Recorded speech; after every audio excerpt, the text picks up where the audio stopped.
मंडळी, आज आपण मोड आलेल्या मुगाची उसळ बघणार आहोत। जर अशा वेगळ्या पद्धतीने केलेली ही उसळ चवीला खूप छान होते। पोळी बरोबर, भाकरी बरोबर किंवा टिफिन मध्ये घेऊन जाण्यासाठी ही परफेक्ट आहे। वेगळ्या पद्धतीने केलेल्या वाटणामुळे ह्या उसळीला खूप छान चव येते। चला मग पटकन रेसिपीला सुरुवात करूयात। नमस्कार मंडळी, ऋतुराधा रेसिपीज मध्ये तुमचे मनपूर्वक स्वागत आहे। आता या उसळीसाठी आपल्याला एक वाटण करायचं आहे। त्यासाठी मी एक कांदा आणि एक छोटा खोबऱ्याचा तुकडा भाजून घेते। आता खोबरं चांगलं खमंग भाजायचं आहे, कांदा खमंग भाजायचा आहे। खोबरं लवकर भाजून झालं मी ते बाजूला करते आणि कांदा सुद्धा अगदी छान वरचं कवर काळा होईपर्यंत भाजून घेते। आता आपल्याला खोबऱ्याचे बारीक काप करायचे, तसंच कांद्याचा वरचं काळा झालेलं साल काढून त्याचे सुद्धा बारीक काप करून घ्यायचे। असं कांदा आणि खोबरं भाजून घेतल्यामुळे उसळीला छान स्मोकी असा फ्लेवर येतो। आता आपण वाटण करूया। त्यासाठी मी 5 ते 6 लसणाच्या पाकळ्या, थोडीशी कोथिंबीर, भाजलेला कांदा आणि भाजलेलं खोबरं याचं मिक्सरमधून वाटण करून घेते। गरज असेल तर थोडंसं पाणी घालून आपण याचं वाटण करून घेऊया। हे बघा, आपलं वाटण तयार झालंय। हे बघा, इथं साधारण मी 1 वाटी मोड आलेले मूग घेतलेले आहेत।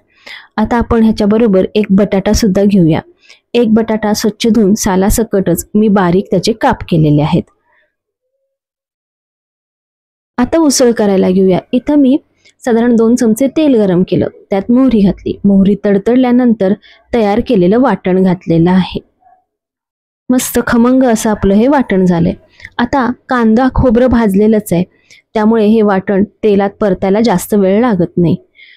वाटण चांगलं तेलामध्ये परतून घ्यायचं। वाटणाला तेल सुटलं की त्यामध्ये थोडीशी हळद, आवडीनुसार लाल तिखट घालायचे। 1 चमचा धनेपूड घातली। मिश्रण पुन्हा व्यवस्थित परतून घेतलं। आता यात 1 चमचा कांदा लसूण मसाला घातला। नंतर यात मोड आलेले मूग आणि बटाटा घातला। आता हे मिश्रण आपण परतून घेऊया। सगळा मसाला आणि वाटण एक समान लागलं पाहिजे असं आपण हे मिश्रण परतून घेतलं। त्याच्यानंतर ह्याच्यामध्ये चवीनुसार मीठ घातलेलं आहे। कांदा लसूण मसाल्याऐवजी तुम्ही तुमच्या आवडीचा मसाला वापरू शकता। आता याच्यामध्ये अंगासरशी पाणी घातलं, म्हणजे मूग आहेत ते पूर्ण बुडेपर्यंत पाणी घातलं आणि मूग आणि बटाटा शिजवून घेतला। हे बघा, इथं आपले मूग शिजून झालेले आहेत आणि बटाटा सुद्धा शिजलाय। अधूनमधून मी हे मिश्रण परतून घेतलेलं आहे आणि गरज असेल तर मी थोडंसं वरती गरम पाणी घातलेलं आहे। हे बघा, साधारण 5 ते 6 मिनिटं मला हे मिश्रण शिजायला लागलेलं आहे। इथं आपण बघूया बटाटा शिजलेला आहे का। हे बघा, अगदी परफेक्ट असा हा आपला बटाटा शिजलेला आहे। बारीक चिरलेली कोथिंबीर वरून घातली की आपली मोड आलेल्या मुगाची उसळ तयार झाली आहे। मस्त खमंग आणि थोडीशी स्मोकी फ्लेवरची ही उसळ होते। मग मंडळी, आहे की नाही सोपी रेसिपी? पोळी बरोबर, भाकरी बरोबर, टिफिन मध्ये घेऊन जाण्यासाठी परफेक्ट अशी ही रेसिपी आहे। भाताबरोबर सुद्धा ही उसळ छान लागते। रस्सा तुम्ही तुमच्या आवडीनुसार कमी जास्त करू शकता। मी इथं कोरडी केलेली आहे। मग मंडळी, तुम्हाला जर ही रेसिपी आवडली असेल तर व्हिडिओला लाईक आणि कमेंट नक्की करा।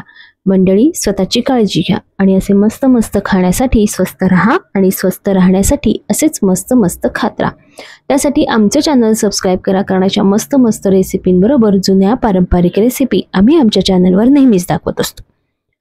ही रेसिपी आपल्या मित्रमैत्रिणींबरोबर, नातेवाईकांबरोबर जास्तीत जास्त शेअर करा। बेल आयकॉनचे बटन प्रेस करून ऑल नोटिफिकेशनवर क्लिक करायला विसरू नका, म्हणजे अशा नवीन नवीन रेसिपीचे अपडेट्स तुम्हाला येत राहतील।